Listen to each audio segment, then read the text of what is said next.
কিয়ামতের ময়দান কায়েম হয়ে যাওয়ার পরে আল্লাহ রাব্বুল আলামিন দুইজন ব্যক্তিকে ডাকবেন।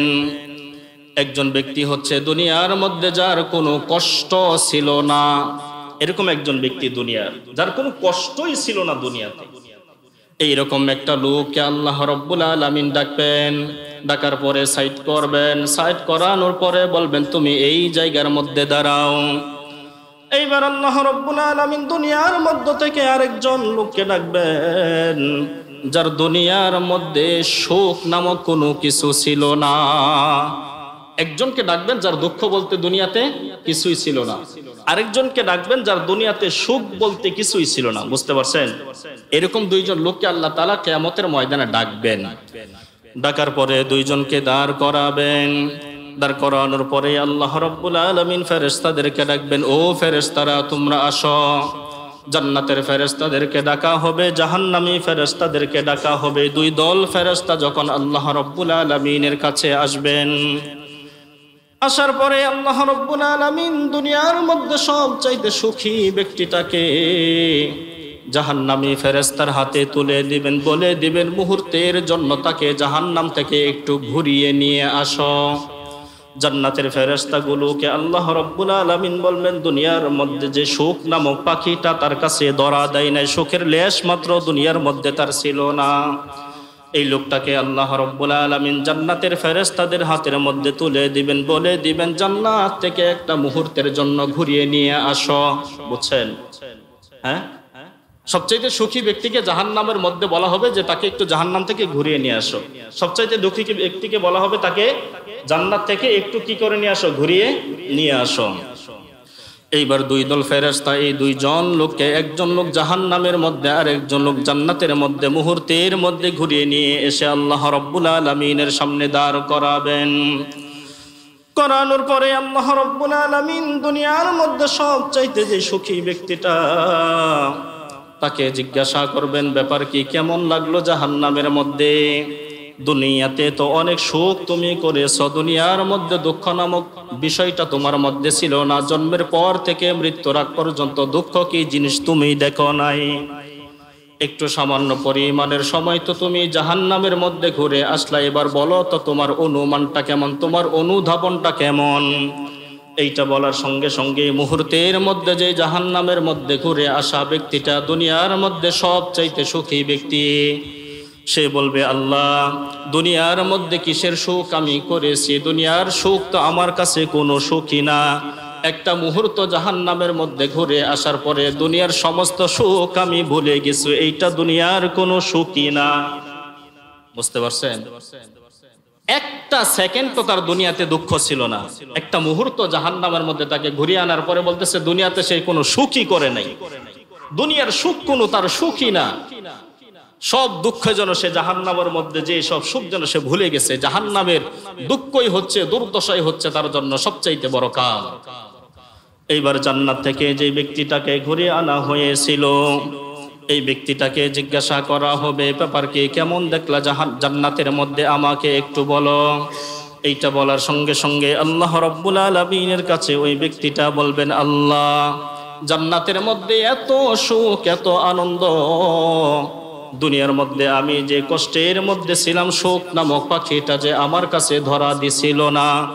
দুনিয়ার কষ্ট আমার কাছে সামান্য পরিমাণে জান্নাতের মধ্যে ঘুরে আসার পরে দুনিয়ার এই কষ্ট আমার কাছে কোনো কষ্টই মনে হয় না। সুবহানাল্লাহ।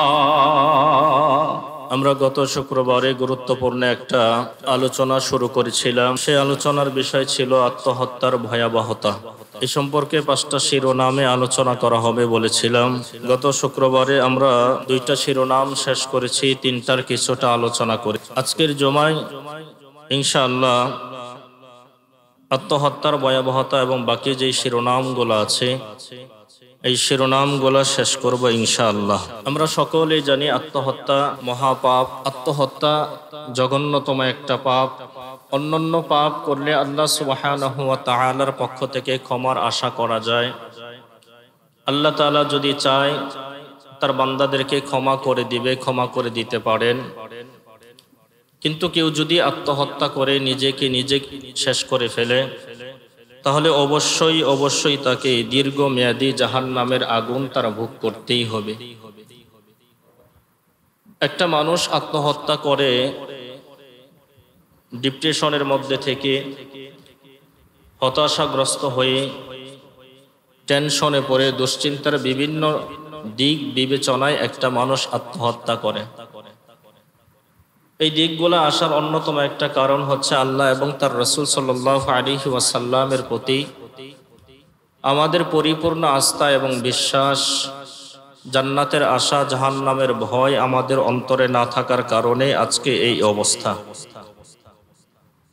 তো 5টা শিরোনামের 1 নম্বর শিরোনাম ছিল জীবনের মূল্য। এই সম্পর্কে আমরা বিস্তারিত আলোচনা করেছি।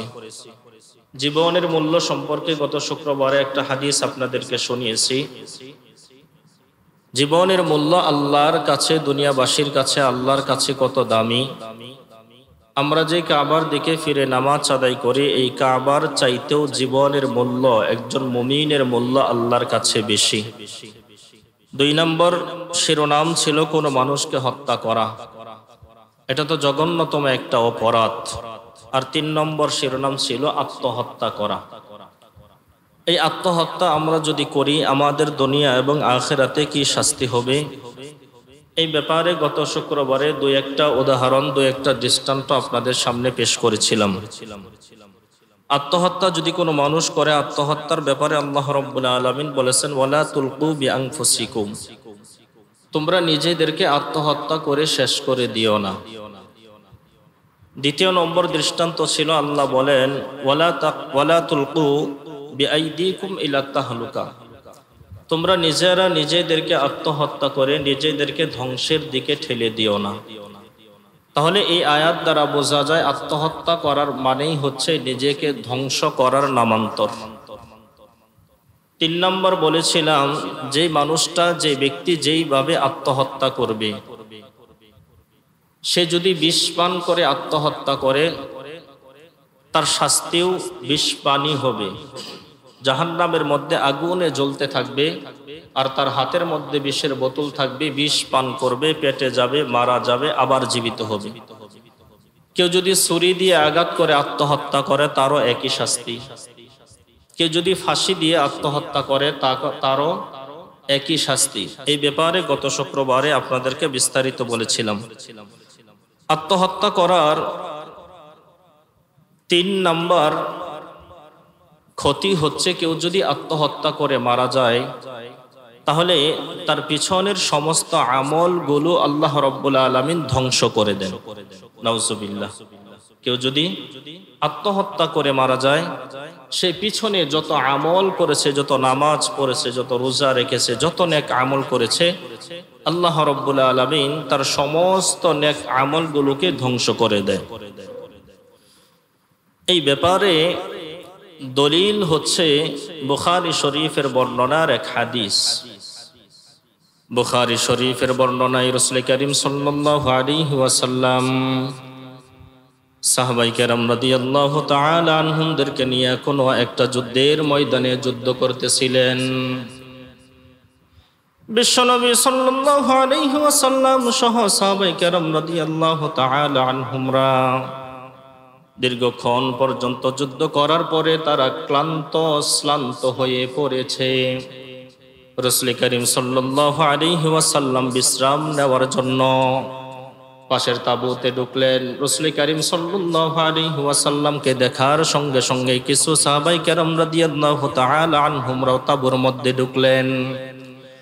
ঢোকার পরে সাহাবায়ে কেরাম রাদিয়াল্লাহু তাআলা আনহুমরা বিশ্বনবী সাল্লাল্লাহু আলাইহি ওয়াসাল্লামকে বলতেছেন, ইয়া রাসূলুল্লাহ, ইয়া হাবিবাল্লাহ, আজকে তো আপনার অমুক সাহাবী সে যুদ্ধের ময়দানে এখনো পর্যন্ত যুদ্ধ করতেছে, বীর বিক্রমে যুদ্ধ করতেছে, যাকে সামনে পাইতেছে তাকে কচু কাটা করে শেষ করে দিচ্ছে। এই লোকটা তো আজকে সমস্ত যুদ্ধের আমলগুলা, সমস্ত যুদ্ধের নেকিগুলা আল্লাহ রাব্বুল আলামিন মনে হয় আজকে তাকেই দিবে। এইটা বলার সঙ্গে সঙ্গেই রাসূল করিম সাল্লাল্লাহু আলাইহি ওয়াসাল্লাম বললেন, সাহাবীরা তোমরা শোনো,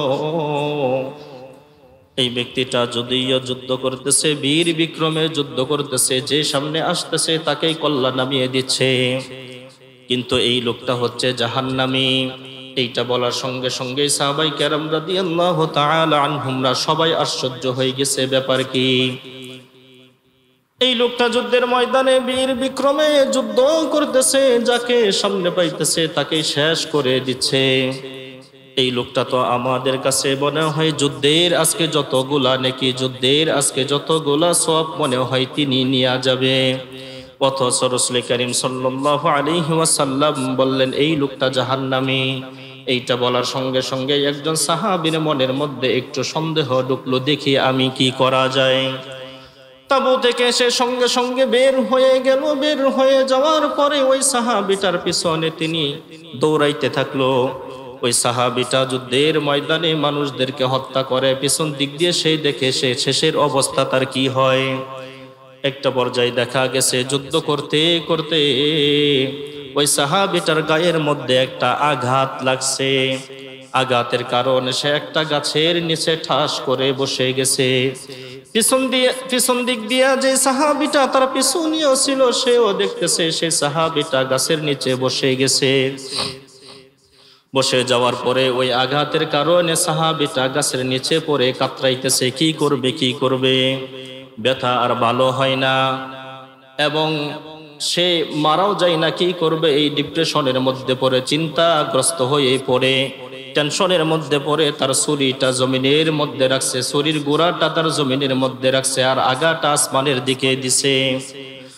ছুরির গোড়াটা জমিনের উপর রাখার পরে আগাটা তার বুকের মধ্যে যখন লাগাইছে, লাগানোর সঙ্গে সঙ্গে একটা চাপ দিয়ে সে নিজেকে নিজে আত্মহত্যা করে দুনিয়ার জমিন থেকে বিদায় নিয়ে চলে গেছে। নাউজুবিল্লাহ। পিছনে যে সাহাবীটা ছিল এই দৃশ্যটা দেখছে, দেখার সঙ্গে সঙ্গেই রাসূল করিম সাল্লাল্লাহু আলাইহি ওয়াসাল্লামের দরবারে দৌড় দিয়া গেছে। যাওয়ার পরে বিশ্বনবী সাল্লাল্লাহু আলাইহি ওয়াসাল্লামকে বলতেছেন, ইয়া রাসূলুল্লাহ, ইয়া হাবিবাল্লাহ, আপনি আল্লাহর সত্য নবী, এতে কোনো সন্দেহ নাই। জোরে বলুন সুবহানাল্লাহ। আপনি আল্লাহর সত্য নবী, এতে কোনো সন্দেহ নাই। আমরা সবাই বলেছিলাম যে আজকের এই যুদ্ধের সমস্ত নেকি এই লোকটা নিয়ে যাবে, কিন্তু আপনি বলেছিলেন সে জাহান্নামী। আমি পিছু নিয়েছিলাম, সর্বশেষ দেখলাম সে নিজেকে নিজে আত্মহত্যা করে পুরা জাহান্নামী হয়ে দুনিয়ার জমিন থেকে বিদায় নিয়ে চলে গেছে। আপনি আল্লাহর সত্য নবী, এতে কোনো সন্দেহ নেই। সুবহানাল্লাহ।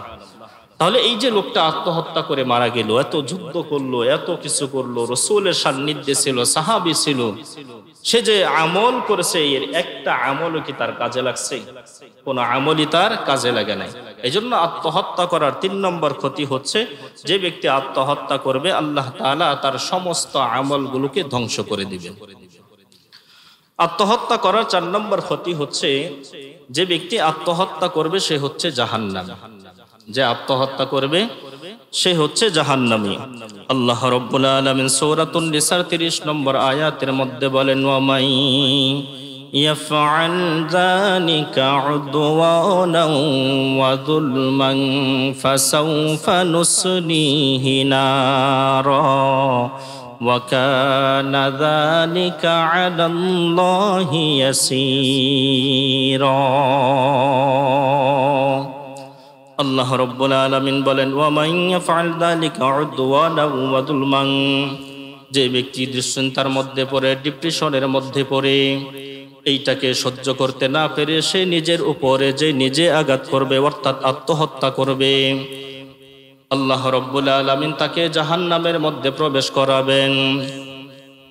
এরপরে আল্লাহ রাব্বুল আলামিন বলেন, ওয়া কানা যালিকা আলাল্লাহি ইয়াসীরা, আল্লাহ রাব্বুল আলামিনের জন্য এই বান্দাকে জাহান্নামে প্রবেশ করানো একেবারে সহজ। জাহান্নামে এই ব্যক্তিকে প্রবেশ করানো আল্লাহর জন্য একেবারে জাহান্নামের স্বাদ আস্বাদন করানো একেবারেই সহজ। তাহলে 4 নম্বর ক্ষতি হচ্ছে, আমরা যারা আত্মহত্যা করব, 4 নম্বর ক্ষতি হচ্ছে আত্মহত্যার, যে আল্লাহ তাআলা জাহান্নামের স্বাদ আত্মহত্যাকারীকে আস্বাদন করাবেন।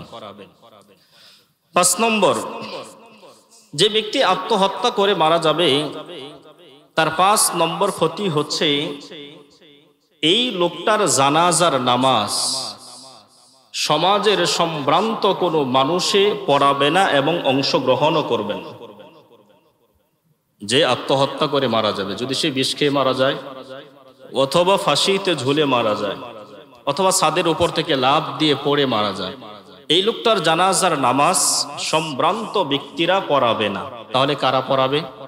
সম্ভ্রান্ত ব্যক্তি বলতে আমরা দুনিয়ার বাস্তবতায় যাদেরকে বুঝি যে যাদের টাকা পয়সা আছে, যাদের ধন সম্পদ আছে, যারা দেখতে হ্যান্ডসাম, খুব ভালো, এরা মনে হয় সমাজের মধ্যে হ্যান্ডসাম ব্যক্তি বা সম্ভ্রান্ত ব্যক্তি।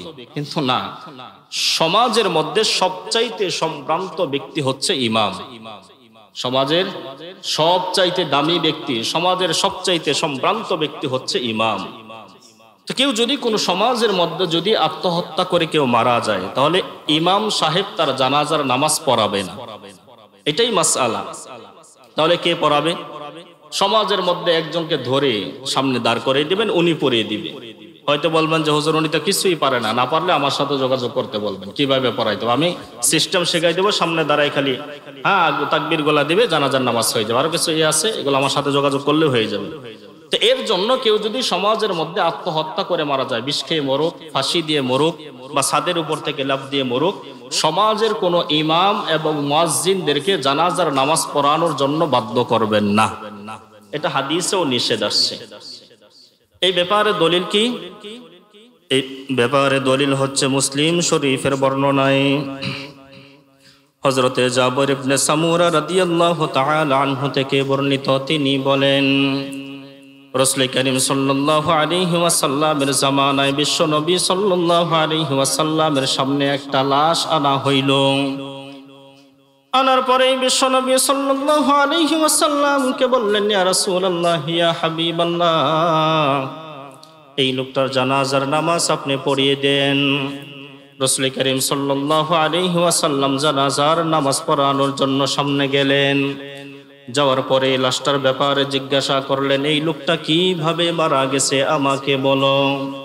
এইটা বলার সঙ্গে সঙ্গে রাসূল করিম সাল্লাল্লাহু আলাইহি ওয়াসাল্লামকে বলা হলো, ইয়া রাসূলুল্লাহ, ইয়া হাবিবাল্লাহ, সে তীরের আঘাত করে তীর দিয়ে বুকের মধ্যে চেপে ধরে নিজেকে নিজে হত্যা করেছে, অর্থাৎ সে নিজেকে আত্মহত্যা করেছে। এইটা শোনার সঙ্গে সঙ্গে রাসূল করিম সাল্লাল্লাহু আলাইহি ওয়াসাল্লাম বললেন, এই লোকটার জানাজার নামাজ আমি পড়াবো না। সাহাবায়ে কেরাম রাদিয়াল্লাহু তাআলা আনহুমদেরকে বললেন, তোমাদের মধ্য হইতে কেউ যেন এই লোকটার জানাজার নামাজ পড়িয়ে দেয়। এইটা বলে রাসূল করিম সাল্লাল্লাহু আলাইহি ওয়াসাল্লাম বিদায় নিয়ে চলে গেলেন। বিশ্ব নবী সাল্লাল্লাহু আলাইহি ওয়াসাল্লাম আত্মহত্যাকারীর জানাজার নামাজ পড়াইলেন না। আরেকজন সাহাবী এই লোকটার জানাজার নামাজ পড়ে দাফন কাফন শেষ করে ফেললেন। এখান থেকে শিক্ষা হলো, রাসূল করিম সাল্লাল্লাহু আলাইহি ওয়াসাল্লামের ওয়ারাসাত দুনিয়ার জমিনে হচ্ছে বর্তমানে উলামায়ে কেরাম। ওই সময় রাসূল করিম সাল্লাল্লাহু আলাইহি ওয়াসাল্লাম ওই জামানার মধ্যে পুরা বিশ্ববাসীর জন্য তিনি ছিল সম্ভ্রান্ত ব্যক্তি, তিনি ছিল সবচাইতে মর্যাদা সম্পন্ন ব্যক্তি। এখন বিশ্বনবী সাল্লাল্লাহু আলাইহি ওয়াসাল্লাম নাই, কিন্তু তার ওয়ারাসাত উলামায়ে কেরামরা কিন্তু দুনিয়ার মধ্যে আছে। এই এক একটা উলামায়ে কেরাম এক একটা এলাকার হয়তো ইমাম, এক একটা এলাকার জন্য নেতা। এরাই হইল এলাকার মধ্যে সবচাইতে সম্ভ্রান্ত, সবচাইতে মর্যাদাশীল ব্যক্তি। তাহলে এলাকার মধ্যে কেউ যদি বিষ পান করার পরে মারা যায়, অথবা ফাঁসিতে ঝুলে এলাকার মধ্যে যদি কেউ মারা যায়, অথবা ছাদের উপর থেকে লাফ দিয়ে পড়ে কেউ যদি মারা যায়, তাহলে সমাজের মধ্যে ইমাম এবং মুয়াজ্জিন সম্ভ্রান্ত এই দুইজন ব্যক্তি এদের জানাজার নামাজ পড়াবে না, পড়ানোর জন্য বাধ্যও করবেন না। পড়াবে তো নাই, কমিটির পক্ষ থেকে, এলাকাবাসীর পক্ষ থেকে বাধ্যও করবেন না, এটা হাদিসে নিষেধ। তাহলে এই হাদিস থেকে শিক্ষা হলো, আত্মহত্যা করা যাবে না। কারণ আত্মহত্যা যদি আমি আপনি করি, এলাকার ইমাম বিশেষ করে উলামায়ে কেরামরা আমার জানাজার নামাজে অংশগ্রহণ করবে না। আমি মারা যাওয়ার পরে আমার জানাজার নামাজের মধ্যে যদি কোনো আলেম যদি আমার জানাজার নামাজ না পড়ে, এটার চাইতে লজ্জাজনক বিষয়, দুঃখজনক বিষয় আর কি হইতে পারে? কথা বলেন ঠিক কিনা? আমার জানাজায় কোনো আলেম অংশগ্রহণ করলো না, কোন হাফেজ আমার জানাজায় অংশগ্রহণ করলো না, এলাকার সবচাইতে ভালো মানুষ, নেক মানুষ, তারা অংশগ্রহণ করলো না। কারা অংশগ্রহণ করলো? যারা গাঞ্জা খায়, মদ খায়, বিড়ি খায়, নামাজ পড়ে না, এদেরকে দিয়ে জানাজার নামাজ পড়াই দিবেন। এটাই হচ্ছে মাসআলা, এটাই হচ্ছে মাসআলা। এই জন্য কমিটিদের প্রতি উদারত আহ্বান থাকবে, এলাকাবাসীর পক্ষ থেকেও হ্যাঁ আপনাদের প্রতি আহ্বান থাকবে, এলাকার কোনো ইমাম মুয়াজ্জিনদেরকে এইরকম জানাজার নামাজ পড়ানোর জন্য বাধ্যবাধকতা করবেন না। এটা হাদিসেও নিষেধ, আপনাদেরকেও আমি নিষেধ করে দিলাম, করবেন না, এটা নিষেধ। তো এটা হচ্ছে যারা আত্মহত্যা করে মারা যাবে তাদের 5 নাম্বার শাস্তি, যে এলাকার কোন সম্ভ্রান্ত ব্যক্তিরা, ওলামায়ে কেরামরা, ইমাম মুয়াজ্জিনরা আমার জানাজার নামাজে অংশগ্রহণ করবে না, আমি কিভাবে আত্মহত্যা করি, এটা হচ্ছে 5 নাম্বার শাস্তি। তো আত্মহত্যা করার এই 5টা শাস্তির ব্যাপারে আমরা আলোচনা শুনলাম। এবার আসি 4 নম্বর শিরোনামের আলোচনায়। 4 নম্বর শিরোনাম ছিল আত্মহত্যাকারী কি চিরস্থায়ী জাহান্নামী?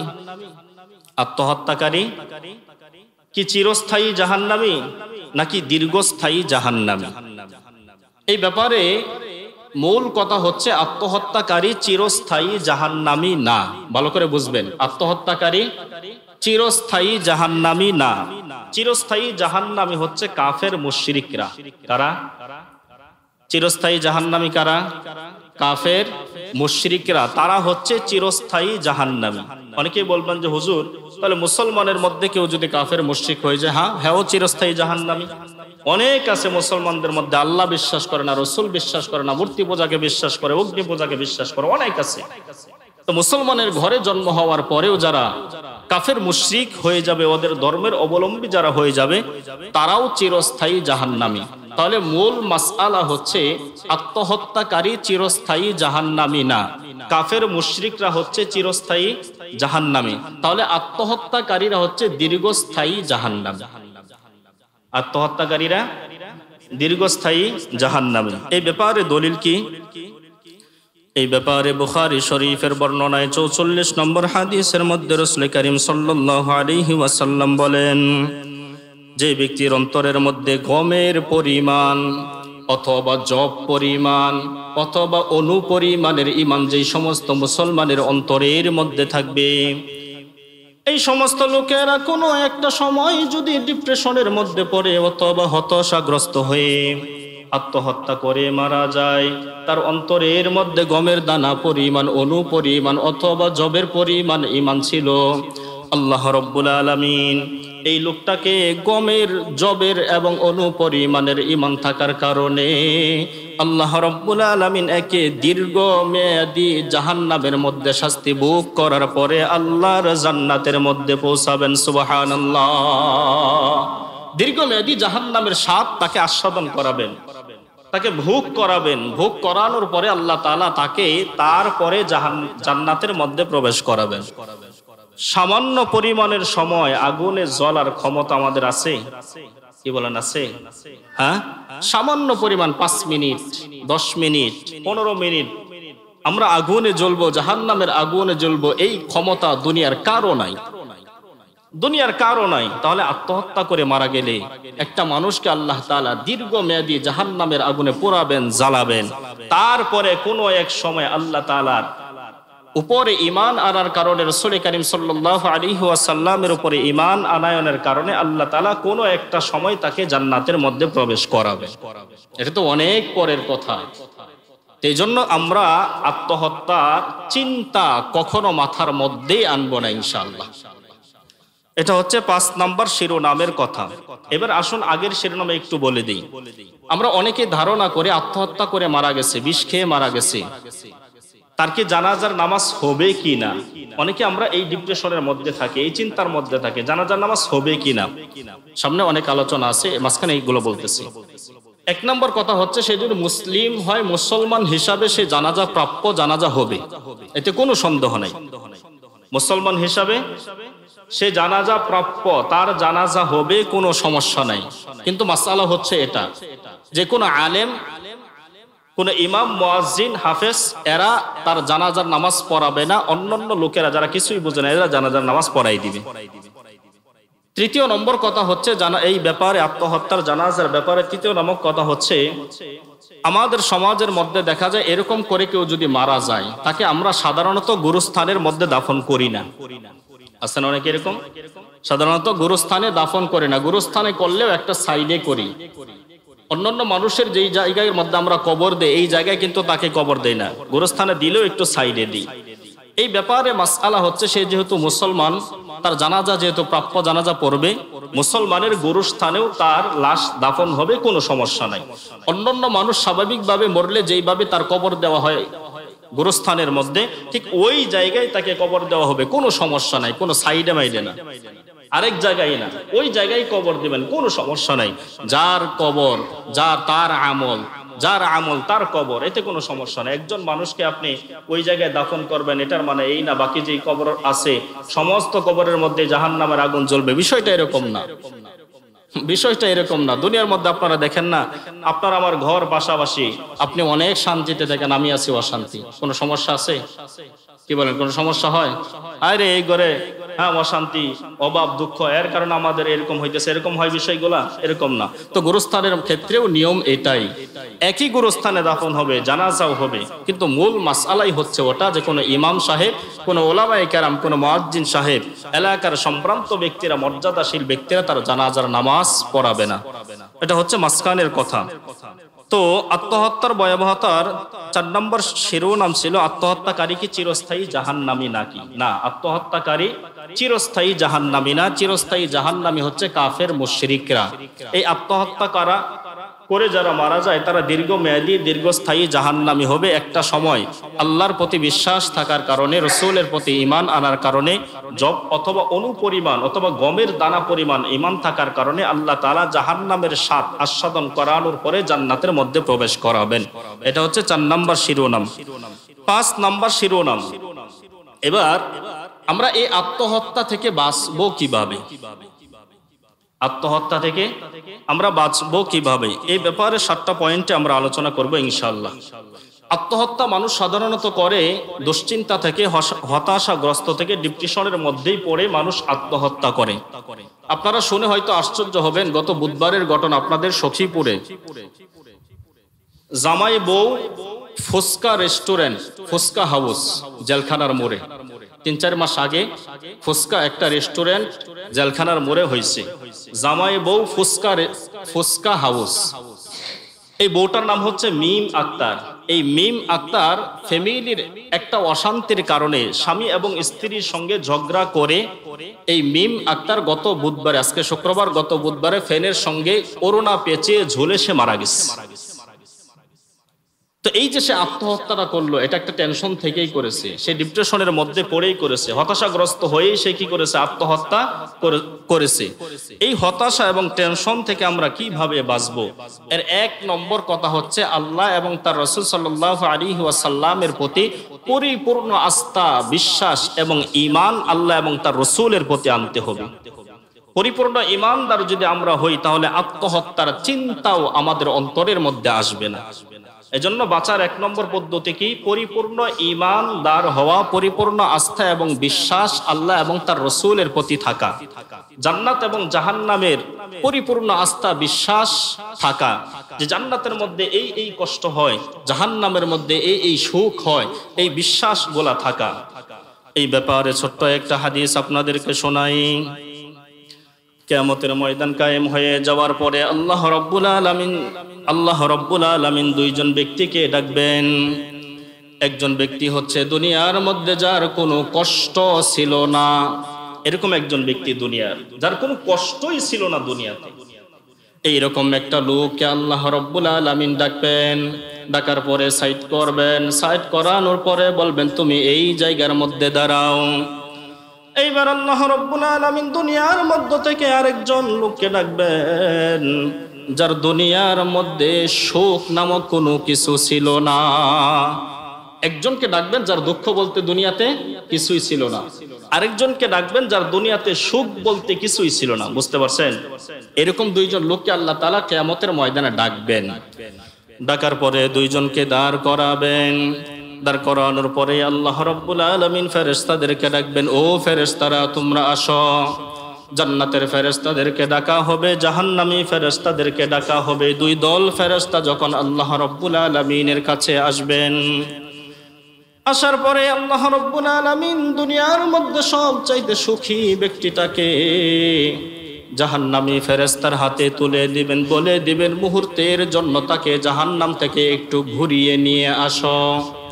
জান্নাতের ফেরেশতাগুলোকে আল্লাহ রাব্বুল আলামিন বলবেন, দুনিয়ার মধ্যে যে সুখ নামক পাখিটা তার কাছে ধরা দেয় নাই, সুখের লেশ মাত্র দুনিয়ার মধ্যে তার ছিল না, এই লোকটাকে আল্লাহ রাব্বুল আলামিন জান্নাতের ফেরেশতাদের হাতের মধ্যে তুলে দিবেন, বলে দিবেন জান্নাত থেকে একটা মুহূর্তের জন্য ঘুরিয়ে নিয়ে আসো।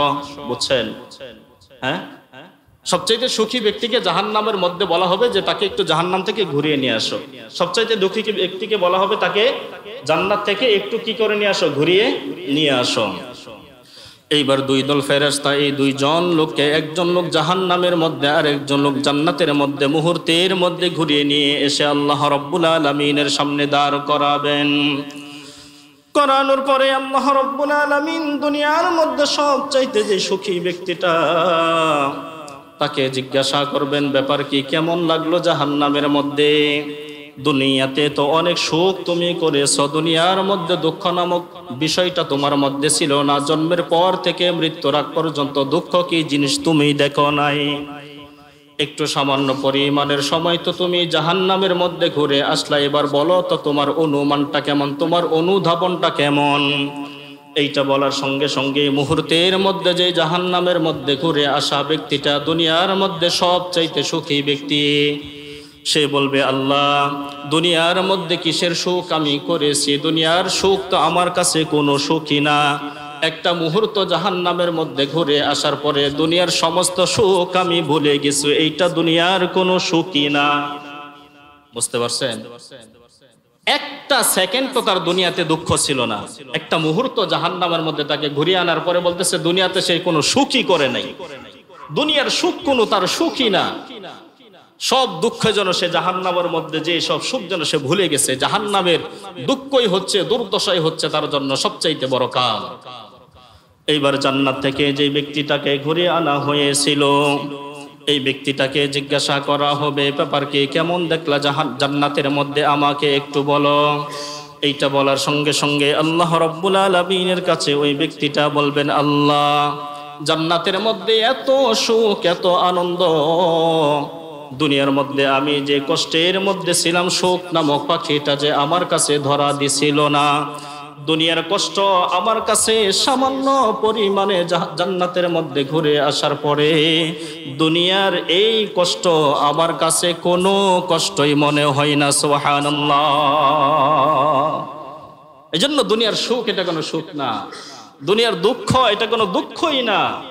জান্নাতের সুখই হচ্ছে আসল সুখ, জাহান্নামের দুঃখই হচ্ছে আসল দুঃখ। তো একটা মানুষের অন্তরের মধ্যে যখন জান্নাত এবং জাহান্নামের কথা থাকবে, জান্নাতের আশা তার মধ্যে থাকবে, জান্নাতের নিয়ামতের কথা তার অন্তরের মধ্যে থাকবে, জাহান্নামের কষ্ট তার অন্তরের মধ্যে থাকবে, সে কখনো আত্মহত্যা করার চিন্তা করবে না। এই জন্য আত্মহত্যা থেকে বেঁচে থাকার এক নম্বর আমল হচ্ছে আল্লাহ রাব্বুল আলামিনের প্রতি পূর্ণ আস্থা এবং বিশ্বাস রাখা তথা ঈমান রাখা, জান্নাত এবং জাহান্নাম সম্পর্কে বিশ্বাস রাখা। আত্মহত্যা থেকে বাঁচার দ্বিতীয় নম্বর আমল হচ্ছে আল্লাহর জিকির বেশি বেশি করা। আত্মহত্যা দুশ্চিন্তা থেকেই হয়, এই দুশ্চিন্তা ডিপ্রেশন থেকে বাঁচার 2 নম্বর পদ্ধতি হচ্ছে, 2 নম্বর আমল হচ্ছে আল্লাহর জিকির বেশি বেশি করা। আল্লাহ রাব্বুল আলামিন এই সম্পর্কে বলেন, আলা বিযিকরিল্লাহি তাতমাইন্নুল কুলুব।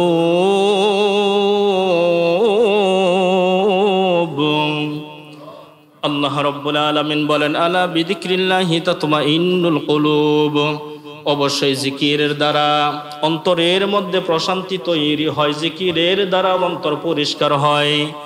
এই আয়াত দ্বারা বোঝা যায় জিকির দ্বারা দুশ্চিন্তা দূর হয়, ডিপ্রেশন দূর হয়। এই জন্য বেশি বেশি জিকির আল্লাহ রাব্বুল আলামিনের করতে হবে। জিকির সম্পর্কে আল্লাহ রাব্বুল আলামিন বলেন, ইয়া أيها الذين آمنوا اذكروا الله ذكرا كثيرا وسبحوه بكرة وأصيلا আল্লাহ রাব্বুল আলামিন বলেন, ইয়া আইয়ুহাল্লাযীনা আমানু যকুরুল্লাহা যিকরান কাসীরা, তোমরা আমি আল্লাহ রাব্বুল আলামিনের জিকির বেশি বেশি করো। সকালেও করবা আমি আল্লাহর জিকির, বিকালেও করবা আমি আল্লাহর জিকির, দুপুর বেলায়ও করবা আমি আল্লাহর জিকির।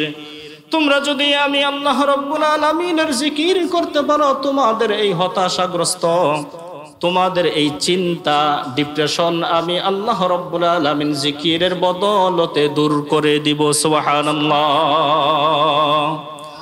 আরেকটা সহজ আমলের কথা আপনাদেরকে বলে দেই ভাই, আপনারা যারা কোরআনুল কারীম পড়তে পারেন, যদি হতাশাগ্রস্ত থাকেন, যদি টেনশনের মধ্যে থাকেন, সুন্দর করে ওযু করবেন। ওযু করার পরে কোরআনুল কারীমটা হাতের মধ্যে নেওয়ার পরে দরুদ শরীফ পড়ার পরে কোরআনুল কারীমটা পড়তে শুরু করবেন। আলহামদুলিল্লাহি রাব্বিল আলামিন আর রহমানির রহিম মালিকি ইয়াউমিদ্দিন। এইভাবে আপনি কোরআনুল কারীম পড়তে থাকবেন। আমার অভিজ্ঞতার আলোকে আপনাদেরকে বলছি, আমি যখন টেনশনের মধ্যে পড়ি, যখন হতাশাগ্রস্ত হয়ে যায় বা দুঃখের মধ্যে যখন পড়ি, সুন্দর করে ওযু করে কোরআনুল কারীমটা যখন পড়তে শুরু করি, দুই একটা পৃষ্ঠা পড়ার পরেই আমার মনের মধ্যে এই বাসনা হয়, দুই একটা পৃষ্ঠা পড়ার পরে আমার মনে হয় আমার দুঃখ, দুর্দশা, ডিপ্রেশন বলতে কোনো কিছুই নাই। সুবহানাল্লাহ। বিশ্বাস যদি না হয় আপনারা এই আমলটা করে দেখবেন। আপনি চিন্তায় আছেন, টেনশনে আছেন, দূর হচ্ছে না কোনোভাবেই। আমরা তো টেনশন কমাই বেনসন খাইয়া, হ্যাঁ, টেনশন কমাই বেনসন খাইয়া, চায়ের আড্ডা দেয়া, ঘুরে এসে টেনশন কমাই না। এগুলা পদ্ধতি না। পদ্ধতি হচ্ছে আপনি কোরআন নিয়ে বসে যাবেন, আল্লাহর জিকির বেশি বেশি করতে থাকবেন, দেখবেন আপনার টেনশন চলে যাবে। তো টেনশন, ডিপ্রেশন থেকে বাঁচার 2 নম্বর আমল হচ্ছে আল্লাহর জিকির। টেনশন এবং ডিপ্রেশন থেকে বাঁচার 3 নম্বর আমল হচ্ছে একটা দোয়া। মুসলিম শরীফের বর্ণনায় হযরতে রাসূল করিম সাল্লাল্লাহু আলাইহি ওয়াসাল্লামের সাহাবী হযরতে আনাস রাদিয়াল্লাহু তাআলা আনহু থেকে বর্ণিত। এই হযরতে আনাস রাদিয়াল্লাহু তাআলা আনহু বিশ্বনবী সাল্লাল্লাহু আলাইহি ওয়াসাল্লামের 10 বছর খেদমত করেছেন। নবীজির 10 বছর খেদমত করেছেন এই আনাস রাদিয়াল্লাহু তাআলা আনহু। তিনি বলেন, রাসূল করিম সাল্লাল্লাহু আলাইহি ওয়াসাল্লাম যখনই কোনো দুশ্চিন্তার মধ্যে পড়তেন, যখনই কোনো ডিপ্রেশনের মধ্যে পড়তেন, তখন রাসূল করিম সাল্লাল্লাহু আলাইহি ওয়াসাল্লাম এই দোয়াটা বেশি বেশি করতেন। আল্লাহুম্মা ইন্নী আউযু বিকা মিনাল হাম্মি ওয়াল হাযান ওয়া আউযু বিকা মিনাল আজজি ওয়াল কাসাল ওয়া আউযু বিকা মিনাল জুবনি ওয়াল আজাল ওয়া আউযু বিকা মিন গলাবাতিদ দাইনি ওয়া কাহরির রিজাল। রাসূল করিম সাল্লাল্লাহু আলাইহি ওয়াসাল্লাম যখন দুশ্চিন্তার মধ্যে পড়তেন, তখন বেশি বেশি করে এই দোয়াটা পড়তেন। তাহলে রাসূল করিম সাল্লাল্লাহু আলাইহি ওয়াসাল্লামের আরেকটা আমল আমরা পাইলাম। আমরা যখন দুঃখের মধ্যে থাকবো, যখন দুশ্চিন্তার মধ্যে থাকবো, টেনশনের মধ্যে থাকবো, ডিপ্রেশনের মধ্যে থাকবো, তখন রাসূল করিম সাল্লাল্লাহু আলাইহি ওয়াসাল্লামের শেখানো এই আমলটা করলেই আল্লাহ রাব্বুল আলামিন আমাদের দুঃখ, দুর্দশা, টেনশনকে দূর করে দিবেন। সুবহানাল্লাহ। এটা হচ্ছে 3 নম্বর আমল। 4 নম্বর আমল, যখনই আমরা বিপদে পড়বো, টেনশনের মধ্যে পড়বো, তখনই আমরা নামাজের সঙ্গে সঙ্গে দাঁড়িয়ে যাব। বিশ্বনবী সাল্লাল্লাহু আলাইহি ওয়াসাল্লামের চিরাচরিত আমল ছিল এটা। যখন কোনো দুঃখের মধ্যে পড়ে যাইতেন, বিপদের মধ্যে পড়ে যাইতেন, রাসূল করিম সাল্লাল্লাহু আলাইহি ওয়াসাল্লাম সঙ্গে সঙ্গে সাহাবায়ে কেরাম রাদিয়াল্লাহু তাআলা আনহুমরা সঙ্গে সঙ্গে নামাজের মাধ্যমে সমাধান করে নিতেন। সুবহানাল্লাহ। তাহলে আমরাও নামাজের মাধ্যমে এই টেনশন, ডিপ্রেশনকে দূর করব ইনশাআল্লাহ। 5 নম্বর আমল হচ্ছে ইস্তিগফারের আমল। 5 নম্বর আমল কি? ইস্তিগফারের আমল। আল্লাহ রাব্বুল আলামিন বলেন, ওয়ামা কানাল্লাহু মুআযযিবাহুম ওয়া হুম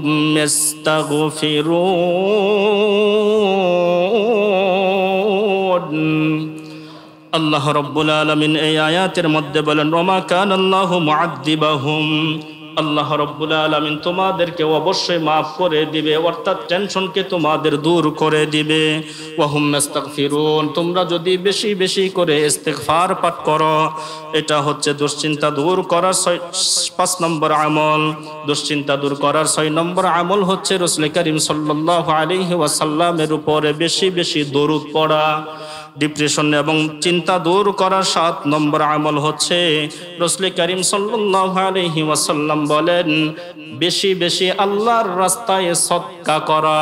বিশ্বনবী সাল্লাল্লাহু আলাইহি ওয়াসাল্লাম বলেন আস-সাদাকাতু তারাদ্দুল বালা, সদকার দ্বারা আল্লাহ রাব্বুল আলামিন যত মুসিবত আছে সবগুলাকে দূর করে দেয়। সুবহানাল্লাহ। তাহলে ডিপ্রেশন থেকে আমরা যদি বাঁচতে চাই এই 7টা আমল করবো তো ইনশাআল্লাহ। 1 নম্বর আমল হচ্ছে আল্লাহ এবং তার রাসূলের উপরে পরিপূর্ণ আস্থা বিশ্বাস রাখা। 2 নম্বর আমল হচ্ছে বেশি বেশি জিকির করা। 3 নম্বর আমল হচ্ছে কোরআনুল কারীমের তেলাওয়াত করা। 4 নম্বর আমল হচ্ছে রাসূলের শেখানো একটা দোয়া, এটা পাঠ করা। 5 নম্বর আমল হচ্ছে নামাজের মাধ্যমে সমাধান করা। 6 নম্বর আমল হচ্ছে ইস্তিগফারের আমল করা। 7 নম্বর আমল হচ্ছে বেশি বেশি সদকা করা। এই 7টা আমল যদি আমরা করতে পারি তাহলে আমরা দুশ্চিন্তা হতাশা এইগুলা আর অন্তরের মধ্যে আসবে না। সর্বশেষ কথা হচ্ছে আত্মহত্যা মহাপাপ, এগুলা আমরা করব না। এখন তো বর্তমান যুগে আপনারা এই কথা শুনলে হয়তো আশ্চর্য হবেন, আত্মহত্যা করার মেশিন বের হয়েছে, জানেন এটা? হ্যাঁ, অনেক রাষ্ট্রে আছে আত্মহত্যা করার মেশিন, অনেক রাষ্ট্রের মধ্যে আছে। হয়তো বাংলাদেশের মধ্যে 2-5 বছর বা 10 বছরের মধ্যে হয়ে যাবে। বাংলাদেশের মধ্যে আত্মহত্যা করার মেশিন আছে। কেমন মেশিন? মানে আপনি ওখানে নিশ্চিন্তে আত্মহত্যা করতে পারবেন, কোনো কষ্ট নাই, কোনো কিছু না। আপনি যাবেন, মেশিনের মধ্যে আপনাকে ঢুকিয়ে দেবেন, নিশ্চিন্তে আত্মহত্যা। এগুলা পাগলামি আর ছাগলামি ছাড়া আর কিছুই না। এজন্য ইসলাম ভালো করে বুঝেন, ইসলাম কি জিনিস, ইসলাম ধর্মটা কি জিনিস, এটা বুঝার চেষ্টা করেন। ইসলামের মধ্যেই হচ্ছে শান্তি, এর বাহিরে অন্য কোথাও শান্তি নাই। আল্লাহ রাব্বুল আলামিন আমাদের সকলকেই এই আত্মহত্যা নামক রোগ থেকে বেঁচে থাকার তৌফিক দান করুক। আমরা সকলেই পড়ি আমিন।